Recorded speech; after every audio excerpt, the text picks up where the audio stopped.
زبان تو خاموش رہے گی، یہ آنکھیں بولیں گی کہ پروردگار یہ جو انسان ہے یہ آنکھوں سے گناہ کرتا تھا، یہ ہاتھ بولیں گے پروردگار یہ ہاتھوں سے گناہ کرتا تھا، پروردگار سے وہ اس کے پیر بولیں گے، اس کے ہاتھ بولیں گے، اسی ہاتھ سے وہ شراب نوشی کیا کرتا تھا، اسی پیر سے چل کر کے وہ جو ہے گندے کام کیا کرتا تھا۔ یاد رکھو مسلمانوں، اس وقت نہ تمہارے گاؤں والے کام آئیں گے، نہ تمہارے ماں باپ کام آئیں گے، نہ تمہارے گھر والے کام آئیں گے۔ آج جن دوستوں پہ تم اپنی جان لٹاتے چلتے ہو یہ دوست بھی نہیں کام آئیں گے، وہاں کام آنے والی اگر چیز کوئی ہے تو تمہاری نماز ہوگی جو میدان محشر کے کام آئے گی، تمہارے یہ روزے ہوں گے جو میدان محشر کے کام آئیں گے، یہ تمہاری پہلگام کی مسجد میں بیٹھ کر تلاوت کلام اللہ کی تلاوت ہوگی جو یہاں پر بھی کام آئے گی اور وہاں پر بھی کام آئے گی۔ حضرات اپنے کردار کو بدلو، ہر ماں باپ اپنے بچے کی پرورش اس ڈھنگ سے کرے، اس طریقے سے کرے کہ جب ہمارا بچہ جوان ہو جائے تو کسی بیٹی سے، کسی بیٹی کے باپ سے جہیز نہ مانگے، سامان نہ مانگے، بلکہ سنت طریقے سے وہ شادی کر کے بیاہ کر کے اس بیٹی کو اپنے گھر لے جائے۔ شادی اس کا نام ہے، لیکن شادیوں کو ہم نے خراب کر دیا ہے۔ ہم نے کتنے عالموں کو دیکھا ہے جو اسٹیج پہ بیٹھ کے تقریر بھی کرتے ہیں، اپنے بیٹے کی شادی میں 200 برات لے کر کے آتے ہیں۔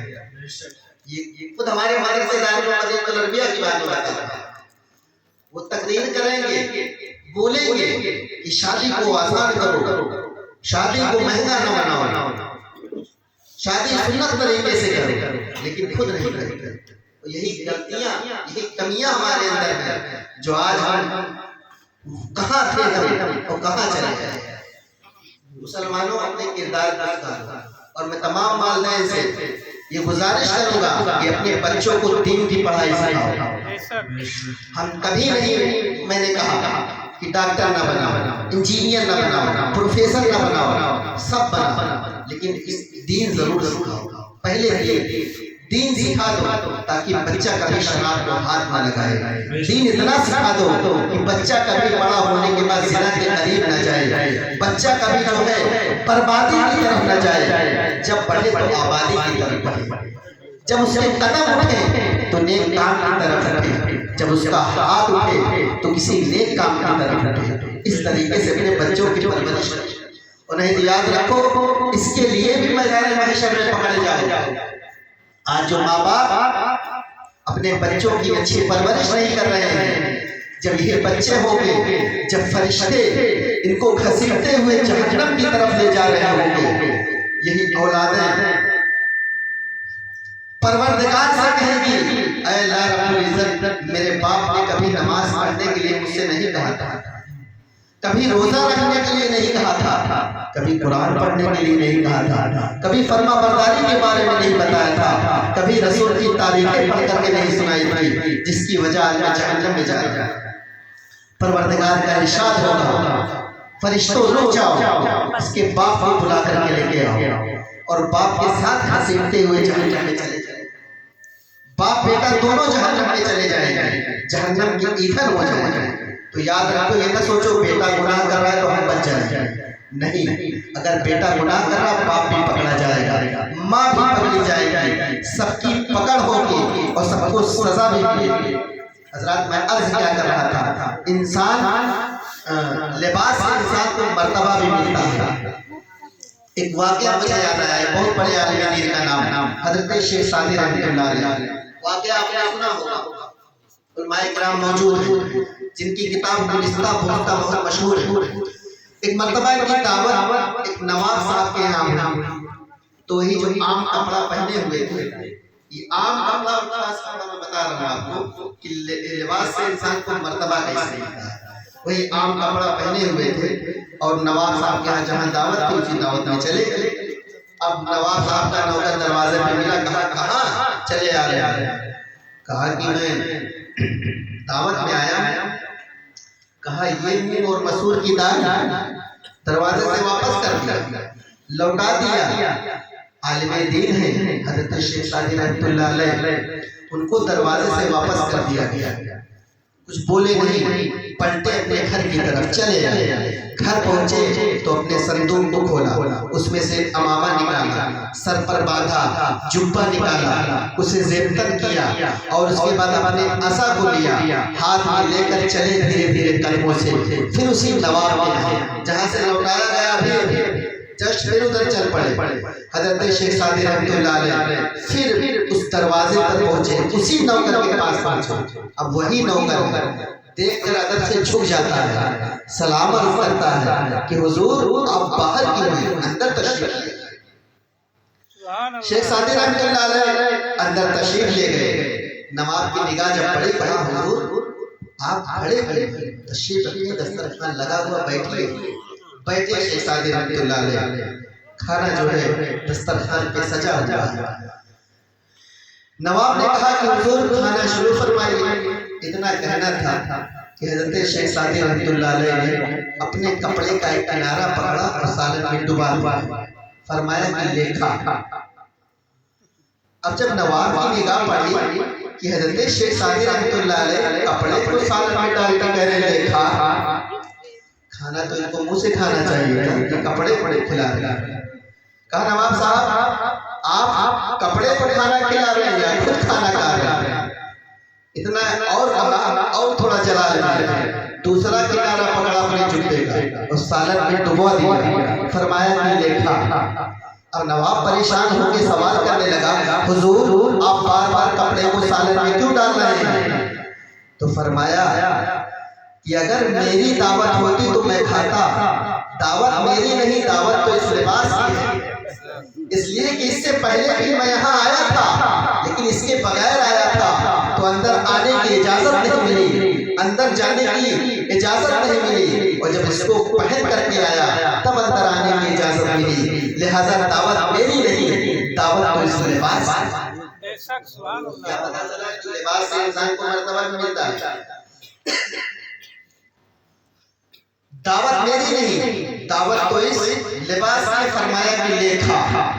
اب قرآن پاک سنو مسلمانوں، ہن لباس لکم وانتم لباس لہم۔ اللہ رب العزت نے مرد کو عورت کے لیے لباس، عورت کو شوہر کے لیے لباس بنا کر یہ سبق دے دیا، یہ درس دے دیا کہ مرد صحیح مرد وہی ہے جو گھر کے باہر کتنی بھی مصیبت آئے، کتنی بھی پریشانی آئے، اپنے اوپر لے، اپنی بیوی تک نہ جانے دے، اور بیوی صحیح بیوی وہی ہے جو گھر کے اندر کتنی بھی مصیبت ہو، کتنی بھی پریشانی ہو، اپنے اوپر لے، اپنے شوہر کو نہ جانے دے۔ اگر اس طریقے سے میاں بیوی زندگی بسر کر رہے ہیں، اسی کو قرآن نے کہا ہے ہن لباس لکم وانتم لباس لہم۔ مرد عورت کے لیے لباس، عورتیں اپنے شوہروں کے لیے لباس۔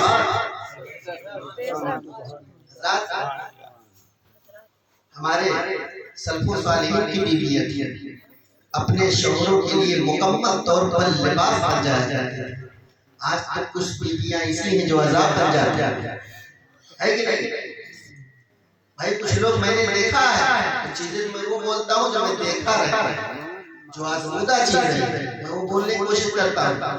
مکمل طور پر آج کچھ بیویاں ایسی ہیں جو عذاب بنی بیٹھی، جو اپنے شوہر کا احترام نہیں کرتے۔ میں یہ نہیں کہتا کہ شوہر جو ہے شوہر کی تعریف نہیں کرتا، دونوں کو کمپرومائز کر کے رہنا چاہیے، دونوں کو ایک دوسرے سے الجھنا نہیں چاہیے، سمجھ بوجھ کر زندگی بسر کرنا چاہیے۔ اگر کبھی بیوی ہائپر ہو رہی ہے تو غلطی میری ہے تو خاموش ہو جاؤ۔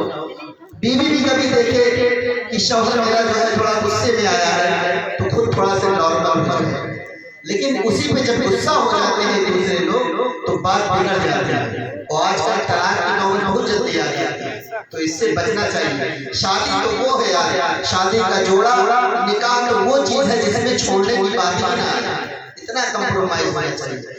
لفظ طلاق آنا ہی نہیں چاہیے شادی، جہالت ہے جو طلاق کا نام ہے یا چھوڑنے کا نام ہے۔ پہلے بات کو سمجھو، جس مسئلے کو شریعت نے بتایا ہے پہلے اس کو سمجھنے کی کوشش کیا کرو کہ شریعت نے کس موقع پہ کہا ہے کہ عورتیں طلاق لے سکتی ہیں، شریعت نے کس موقع پہ کہا ہے، کس لیے کہا ہے، کس اعتبار سے کہا ہے کہ اب تم اپنی بیوی کو طلاق دو۔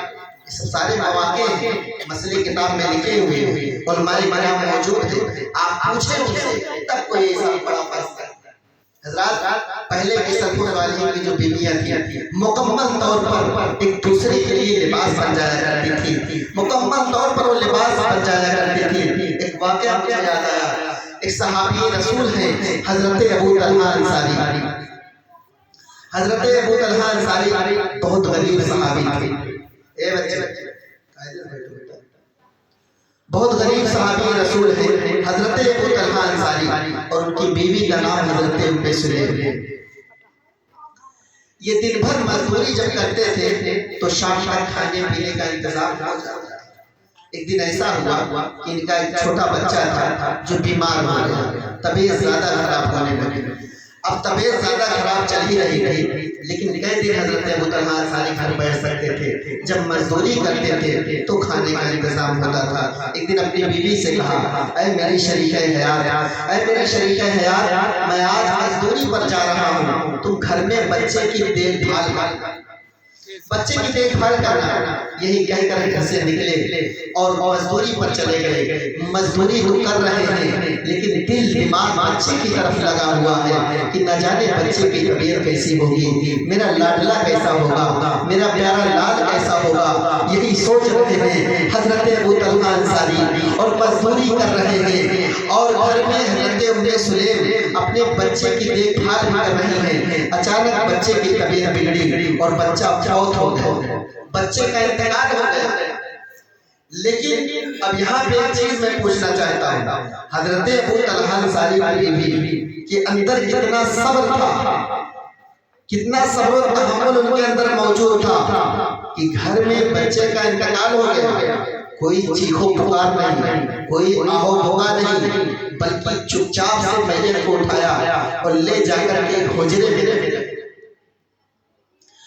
میں رکھ دیا۔ گھر میں جو کچھ موجود رہتا ہے کھانا بناتی ہے، پانی جو ہے کھانا پانی بناتی ہے، اور اس کے بعد نہا دھل کر ایک اچھا لباس۔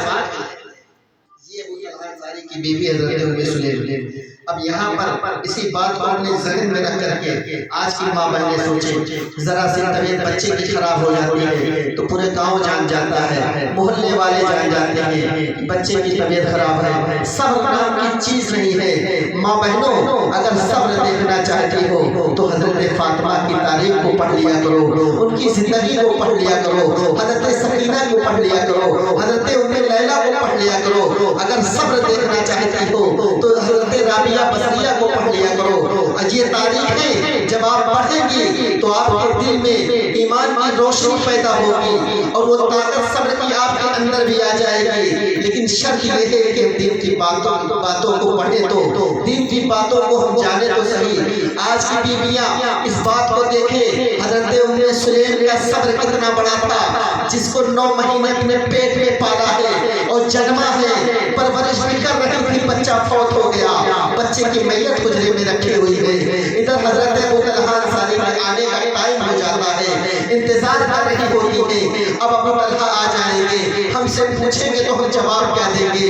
لیکن حضرت ابو طلحہ انصاری جیسے ہی اپنا قدم گھر کے اندر رکھتے ہیں، پہلا سوال کرتے ہیں، فرسٹ کوسچن کرتے ہیں کہ ام سلیم بتاؤ بچے کی طبیعت کیسے؟ بھائی سب جتنے بھی والد ہوں گے، ماں باپ میں سے کوئی بھی ہو اور کسی کے پاس بھی بچہ ہو، دونوں تو ایک ہی خیریت پوچھیں گے کہ بچہ کیسا ہے۔ بچے کے بارے میں جب پوچھا تو بڑا پیارا جواب دیا۔ جواب کیا تھا؟ ملاحظہ فرمائیں، جواب دیا کہ بچے کی سانس ٹھہرنے کے اب 2 مطلب۔ سردی میں بچہ سانس تیزی سے لے رہا تھا، سانس ٹھہر گئی یعنی آرام ہو گیا، سانس ٹھہر گئی یعنی آرام ہو گیا۔ لیکن ام سلیم کے کہنے کا مطلب یہ نہیں تھا، ان کے کہنے کا مطلب یہ تھا کہ جب تک انسان کے اندر سانس چلتی ہے، سانس باقی رہتی ہے، انسان زندہ رہتا ہے۔ جب سانس رک جاتی ہے، انسان مر جاتا ہے، دنیا سے کوچ کر جاتا ہے، اس دنیا کو خیر آباد کہہ دیتا ہے۔ حضرت ابو طلحہ انصاری ان کی باتوں کو اچھے طریقے سے سمجھے نہیں، گھر کے اندر داخل ہوئے، جو کچھ اللہ نے انہیں دیا تھا کھاتے ہیں پیتے ہیں، میاں بیوی دونوں آرام کرنے کے لیے بستر پہ جب تشریف لے جاتے ہیں تو وہاں پر بڑے عقیدت کے ساتھ، بڑی محبت کے ساتھ حضرت ام سلیم کہتی ہیں اے میرے سرتاج کیا میں آپ سے کچھ سوال کر سکتی ہوں؟ پوچھنے کا طریقہ دیکھو، پوچھنے کا طریقہ دیکھو، انداز دیکھو، کہتی ہے کیا میں آپ سے کچھ سوال کر سکتی ہوں؟ حضرت ابو طلحہ انصاری فرماتے ہیں پوچھو، کیا پوچھنا چاہتی ہو؟ تو کہتے ہیں کہ اگر آپ کے پاس کسی نے کوئی چیز امانت کے طور پر رکھ دیا ہو اور کچھ دن کے بعد وہ اپنی امانت کو واپس لے جانا چاہے تو آپ کو اس کی امانت لوٹانے میں کوئی تکلیف تو نہیں ہوگی؟ دیکھیے درس کتنا پیارا ہے، درس کتنا پیارا ہے، کوئی تکلیف تو نہیں ہوگی۔ تو حضرت ابو طلحہ انصاری فرماتے ہیں کہ اس میں تکلیف کی کیا بات ہے؟ بھائی اس امانت کا مالک میں نہیں ہوگا، وہی ہوگا جس نے امانت رکھا ہے، وہ جب چاہے گا میں اس کی امانت کو واپس کر دوں گا، لوٹا دوں گا۔ تب ام سلیم فرماتی ہے کہ میرے سرتاج اللہ رب العزت نے ہمیں اور آپ کو ایک بچہ عطا کیا تھا اور اس نے اپنی امانت کو واپس لے لیا ہے، بتاؤ تم راضی ہو کہ نہیں راضی؟ حضرت ابو طلحہ انصاری فرماتے ہیں ام سلیم یہ تم کیا کہہ رہی ہو؟ کیا بچے کا انتقال ہو گیا؟ کہتی ہیں ہاں بچے کا انتقال ہو گیا۔ حضرت ابو طلحہ انصاری فرماتے ہیں چلو میرے بچے کی میت مجھے دکھاؤ، بچے کی میت کہاں رکھے ہو؟ حضرت ابو طلحہ انصاری اپنے بیٹے کو دیکھنے کے لیے جیسے ہی حجرے میں قدم رکھتے ہیں ادھر مسجد نبوی سے اذان کی آواز آتی ہے۔ ابو طلحہ انصاری کا دل فیصلہ کرتا ہے اب بچے کی میت کو بعد میں دیکھوں گا، مسجد نبوی کی اذان پہ لبیک پہلے، مسجد نبوی کی اذان پہ لبیک پہلے کہوں گا۔ آج تو سر پھٹنے لگتا ہے، سر پھٹکنے لگتے ہیں، لوگ غصے میں آ جاتے ہیں، لیکن صبر دیکھو، جس کے اندر صبر ہوتا ہے تو قرآن کا اٹل فیصلہ ہے ان اللہ مع الصابرین، صبر کرو اللہ تمہارے ساتھ ہے۔ ایمان اتنا مضبوط رہنا چاہیے، اتنا قوی رہنا چاہیے کہ ہمارے اندر یہ باتیں پائی جائیں، اس صبر کا دامن مضبوط ہاتھوں سے پکڑے رہو اور کبھی بھٹکو نہ، کبھی جو ہے در بدر کی ٹھوکریں نہ کھاؤ، صبر کے ساتھ زندگی کو بسر کرو گے، زندگی بھی سنور جائے گی، آخرت بھی بن جائے گی۔ بچے کی میت کو نہیں دیکھ رہے ہیں، حضرت ابو طلحہ انصاری سیدھا مسجد نبوی نکل جاتے ہیں، نبی کریم صلی اللہ تعالیٰ علیہ وسلم کے پیچھے نماز کو ادا کرتے ہیں، معمول کے مطابق، دستور کے مطابق تمام صحابہ کرام اسی طریقے سے بیٹھ جاتے ہیں۔ میرے آقا ان کو اچھی اچھی باتیں بتاتے ہیں، اچانک سے میرے آقا کی نظر جب ابو طلحہ انصاری پر پڑی تو میرے آقا لمحے کے لیے رک جاتے ہیں اور فرماتے ہیں اے ابو طلحہ کیا تم غمگین ہو؟ کہتے ہیں ہاں یا رسول اللہ میں غمگین ہوں، رنجیدہ ہوں۔ تو میرے آقا فرماتے ہیں ابو طلحہ پریشان ہونے کی ضرورت نہیں ہے، غمگین ہونے کی ضرورت نہیں ہے، آج میاں بیوی نے ایسا کام کیا ہے کہ جس سے اللہ بھی خوش ہے اور رسول اللہ بھی خوش ہے۔ میرے آقا دعا فرماتے ہیں اے ابو طلحہ آپ کو اللہ رب العزت اس سے اچھا بچہ عطا فرمائے۔ تو شادی اگر دینداری پر ہو تو اللہ رب العزت شادیوں میں برکتیں عطا فرمائے۔ درود پاک پڑھنے اللہم صلی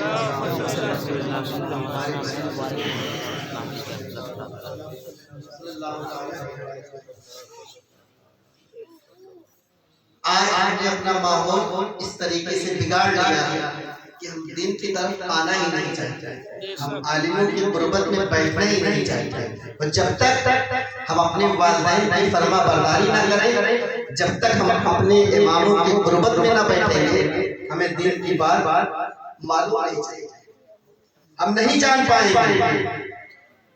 ایک بات میں کہوں، آج جس گاؤں 8 عالم 10 عالم، پہلے کتنی کمی رہتی تھی کہ گاؤں میں بڑی مشکل سے ایک عالم پائے جاتے، لیکن آج اور لوگ سدھرے رہتے ہیں، یہ بھی بات ہے، ایک عالم پائے جاتے تھے اور لوگ سدھرے بھی رہتے تھے، لیکن آج کثرت سے عالم پائے جاتے ہیں، کثرت سے عالم پائے جاتے ہیں، لیکن اس کے باوجود بھی ہم جو ہے سدھرنے کے لیے تیار نہیں ہیں۔ پہلے ایک بات جاننے کے لیے آپ پچھوچا جانا پڑتا اور آگے اکبر پور جانا پڑتا، سلطان پور جانا پڑتا تھا، لیکن اب اللہ کا کرم اتنا زیادہ ہو گیا ہے کہ گھر ساری کتابیں گاؤں میں موجود ہوتی ہے، عالم موجود ہوتے ہیں۔ آپ ان سے پوچھ لیجئے کہ امام صاحب نماز پڑھنے کا طریقہ کیا ہے، قرآن پڑھنا کیسے سیکھیں، والدین کی فرما برداری ہم کیسے کریں، اپنے بڑوں کی مثل کیسے کریں، چھوٹوں پہ شفقت ہم کیسے کریں۔ آپ آئیں تو صحیح امام صاحب کے پاس، آپ آئیں گے تب نہ سیکھیں گے کہ گھر بیٹھ کر کے موبائل چلا کر کے کرکٹ کھیل کے ہم کب تک اپنی زندگی کو بسر کر سکتے ہیں۔ زندگی اگر اچھی جینے چاہتے ہو تو دین کی طرف آؤ۔ یاد رکھو، میں بات کہہ رہا تھا کہ دنیا کی کوئی چیز آخرت میں کام نہیں آئے گی سوائے نیک عمل، وہ چاہے سید صاحب قبلہ ہو، کوئی قبلہ ہو، عوام الناس ہو، عوام ہو یا خاص ہو، سب پکڑے جائیں، پوچھا سب دے جائیں۔ اور جو جنت کو جو راستہ گیا ہے اس راستے کا نام بھی معلوم ہے، کیا نام ہے بچوں؟ پل صراط۔ یاد کر لو، کم سے کم ایک چیز یاد کر، جنت کو جو راستہ گیا ہے اس کا نام کیا ہے؟ پل صراط۔ اب اس کی خاصیت بھی دیکھو کہ تلوار سے زیادہ تیز، بال سے زیادہ باریک، چلو گے کیسے؟ اس کے بارے میں سوچو۔ یہ نہ سوچو کہ بس خالی میں زمین لیں گے گھر بنوا لیں گے، گھر تو بنوا لو گے، زندگی تو کاٹ لو گے، 50 سال 60 سال یا 80 سال، اس سے زیادہ جینا ہی نہیں۔ اللہ کا کرم ہو گیا تو 100 سال مان، اس سے زیادہ تو نہیں جیو۔ اب جنریشن جو چل رہی ہے تو سارے خواب کو ہم اپنے ذہن میں سجاتے ہیں، یہاں سے نکل کر یہ کرنا ہے وہ کرنا ہے، کرو دینداری میں رہ کر کے اتنا خرچ کرو کہ فضول خرچی میں نہ ہے، پوچھا نہ ہے، اتنا کھاؤ اتنا پہنو، جو طریقہ اسلام نے بتایا اس کو سیکھو۔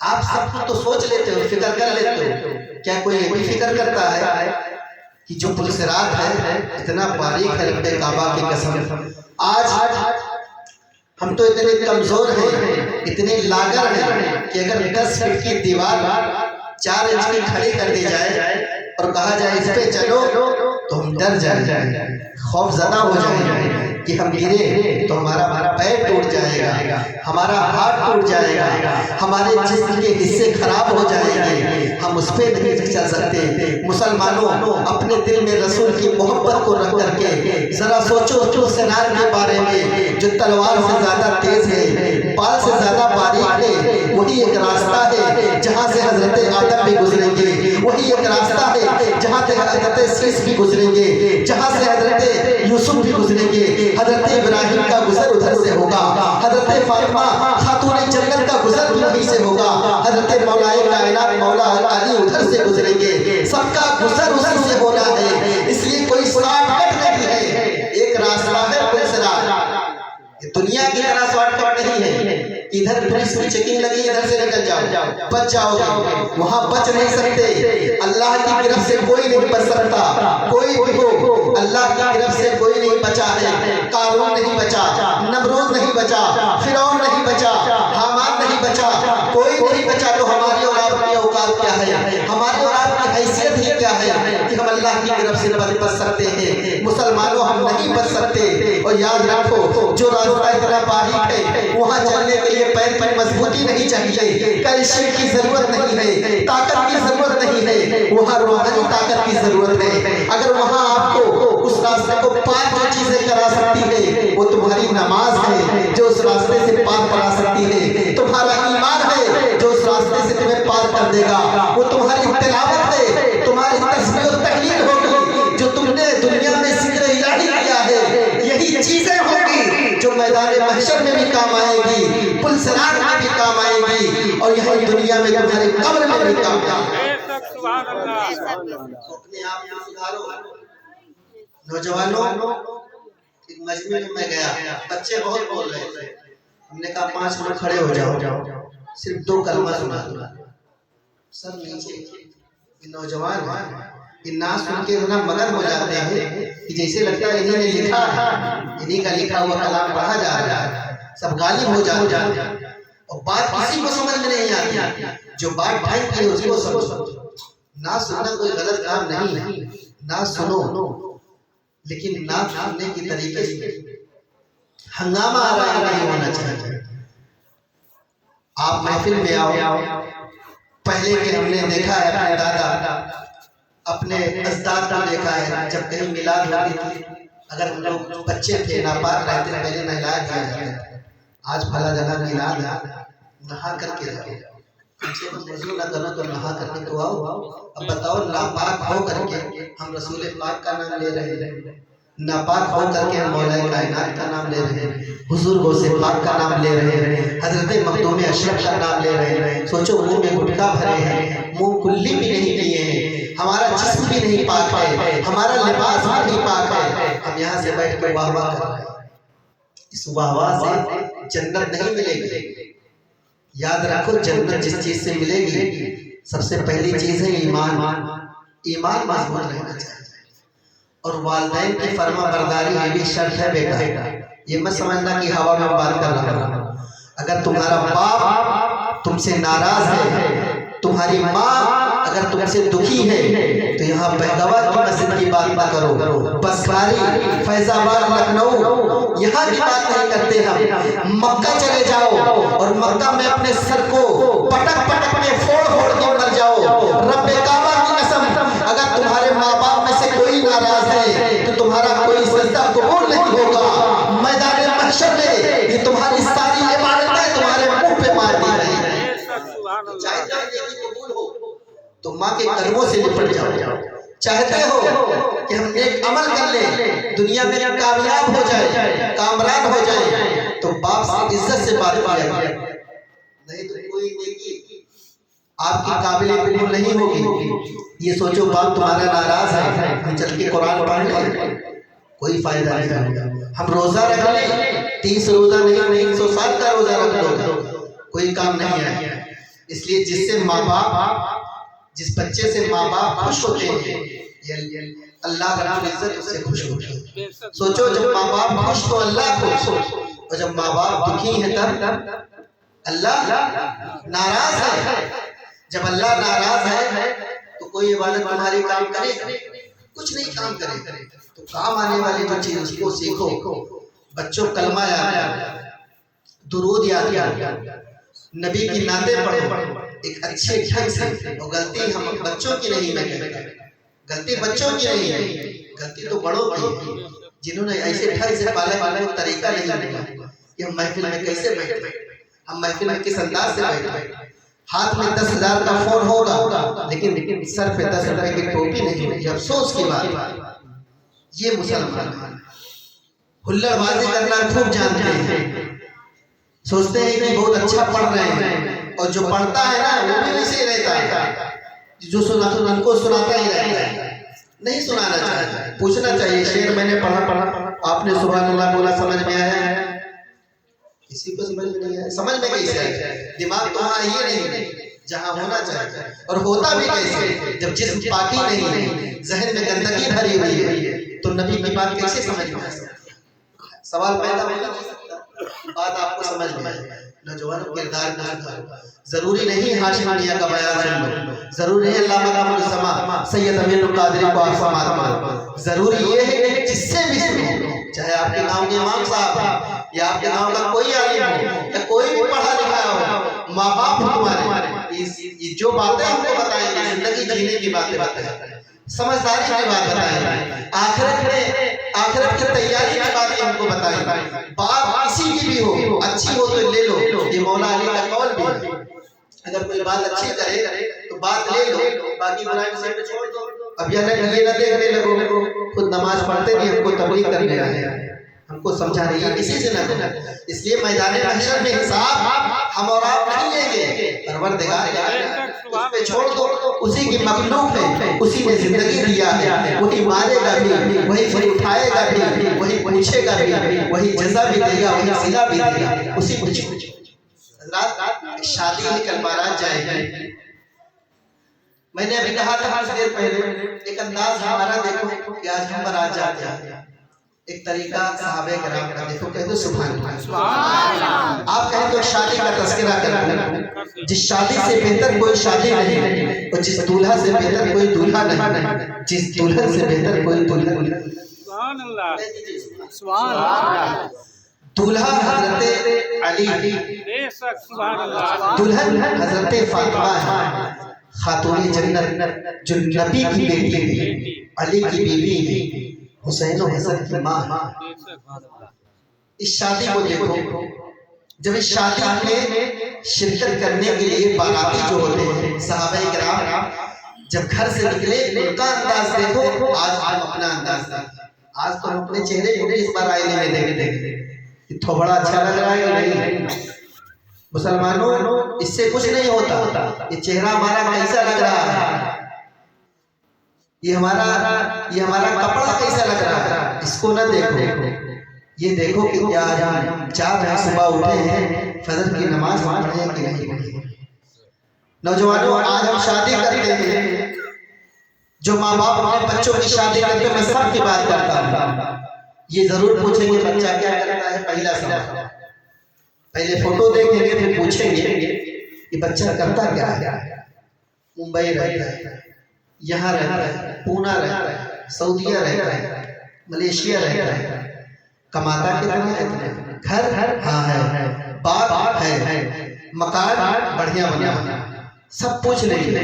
لیکن سوچو اپنے ہر نوجوان خود سوچے، ہر ماں باپ خود سوچے. ہم نے سب تو پوچھ لیا، کیا ہم نے یہ بھی پوچھا کہ آپ کا بیٹا جمعے کی نماز میں پڑھتا ہے؟ کیا آپ کا بیٹا قرآن کی تلاوت بھی کرتا ہے؟ کیا آپ کا بیٹا تسبیح و تحلیل بھی کر لیتا ہے؟ کیا آپ کا بیٹا والدین کی عزت بھی کر لیتا ہے؟ نہیں پوچھتے. چاہے بیٹی دیکھتے تب بھی نہیں پوچھتے. چاہے بیٹا دیکھتے ہاں بی اے کیے، بی ٹیک کیے، بی ایس سی کیے، سب دیکھ لو گے. ایک بار یہ بھی پوچھ لیا کرو کہ قرآن پڑھے کہ نہیں پڑھے، اچھے ڈھنگ سے قرآن پڑھ لیتی ہے کہ نہیں، کیا اس کے ترجمے کو بھی پڑھ لیتی ہے. ساری کمیاں ہمارے اندر. سب چیز وہ دیکھیں گے جو فنا ہے، عمل کسی کا نہیں دیکھا جاتا. شادی کرو مسلمانوں، نیک عمل دیکھ لیا کرو. ہم چاہے اپنے بھائی کی شادی کریں یا اپنی بہن کی شادی کریں، اسی حساب سے دیکھا کریں جس حساب سے ہم اپنی بہن کی زندگی کو جو ہے جلا رہے تھے، جس طریقے سے ہم اپنی بہن کی پرورش کیے تھے، اپنے بیٹے کی پرورش کیے تھے، اسی انداز سے ہمیں اور آپ کو رشتہ بھی تلاش کرنا چاہیے کہ ہماری بہن کس طریقے سے پرورش پا رہی تھی، ہمارا بھائی کس طریقے سے پرورش پا رہا تھا. اسی انداز سے ہم اپنے بچے یا بچیوں کی شادیاں کریں. تو شادی دینداری کا نام ہر اینگل سے کوئی بھی مولانا آ جائے، شادی دینداری کا نام ہے. اور دوسری کسی چیز کا نام شادی نہیں. شادی کرو گناہ سے بچو، شادی کرو آدھا ایمان مکمل. تو شادی میں بڑی برکت ہے. شادی کرو اللہ رب العزت گناہوں سے بچا لیتا ہے. جو شادی کر لیتے ہیں ایک دوسرے کے لیے پردہ پوش بن جاتے ہیں. تو شادی دینداری کا نام ہے اور دینداری میں برکت اللہ نے عطا فرمائی ہے. دیکھیں حضرت علی رضی اللہ تعالی عنہ، جب حضرت علی کی شادی میں شرکت کر رہے تھے صحابہ کرام، ان کا انداز دیکھو. حضرت ابو بکر گھر سے باہر جب نکلے ہیں بارات جانے کے لیے تو گھر سے قرآن پڑھتے ہوئے جا رہے ہیں. حضرت عمر فاروق گھر سے باہر قدم کو نکالتے ہیں تو قرآن پڑھتے ہوئے جا رہے ہیں. حضرت عثمان غنی گھر سے باہر نکلے تو قرآن پڑھتے ہوئے جا رہے ہیں. حضرت عبداللہ ابو زبیر گھر سے باہر نکلے تو قرآن پڑھتے ہوئے جا رہے ہیں. حضرت بلال گھر سے باہر نکلے تو قرآن پڑھتے ہوئے جا رہے ہیں. حضرت علی مولائے کائنات کا دولہا بنے ہوئے ہیں، وہ بھی قرآن کا ذکر کر رہے ہیں، قرآن کی تلاوت فرما رہے ہیں. فاطمہ گھر میں دلہن بنی ہے، فاطمہ بھی قرآن پڑھ رہی ہے. فاطمہ کی جتنی سہیلیاں ہیں وہ بھی قرآن پڑھ رہے ہیں. اب یہیں پر مجھے کہہ لینے دیا جائے کہ جس بارات میں باراتی بھی قرآن پڑھے، گھراتی بھی قرآن پڑھے، دلہا بھی قرآن پڑھے اور دلہن بھی قرآن پڑھے، تب جو بچہ پیدا ہوتا ہے تاریخ اسلام میں اسی بچے کا نام امام حسین ہوا کرتا ہے، جو اسلام کی ڈوبتی ہوئی نیا کو بچا لیتا ہے.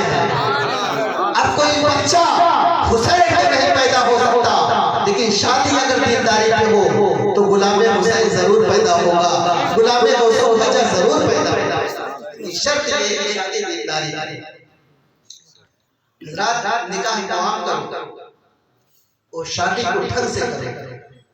اگر ہم کسی ایک غریب بیٹی سے شادی کر لیں گے اس کی جزا اللہ رب العزت بہت بڑی ہم کو عطا فرمائے گا. ہم اندازہ نہیں کر سکتے کہ اگر ہم کسی غریب کی بیٹی کو بیاہ کر کے لے کر سے اپنے گھر چلے جائیں اور وہ شادی پائے تعمیر تک پہنچ جائے، سمجھ لو آپ نے جنت کا ایک روح اپنے نام کر یہ مرتبہ ہے. لیکن شرط یہ ہے یا آپ خود پہلے اپنے دیندار بن. ہم سب کچھ پوچھتے ہیں یاد رکھو مسلمانوں. پھر ایک بار کہہ دے رہا ہوں کہ بچے جتنے بھی یہاں ہیں سب نوجوانوں سے گزارش کروں گا کہ پیارے بچوں سب سے پہلی چیز جو ہے اپنے ماں باپ کی تم عزت کرنا سیکھ جاؤ. اگر باپ کسی چیز سے روکے رک جاؤ، ماں کسی چیز سے روکے تو رک جاؤ، اس لیے کہ ان سے بہتر تمہارے لیے کوئی نہیں سوچ سکتا، ان سے بہتر تمہارے لیے کوئی جان نہیں سکتا. جس نے تم کو پیدا کیا ہے وہی تمہارا سب سے اچھا رہبر ہے. اور ماں کی گود پہلا مدرسہ ہوا کرتا ہے. پہلی تعلیم جو ہوتی ہے وہ ماں کی گود سے، اور تعلیم تو یہاں تک ہے کہ تم تعلیم حاصل کرو ماں کی گود سے لے کر قبر تک.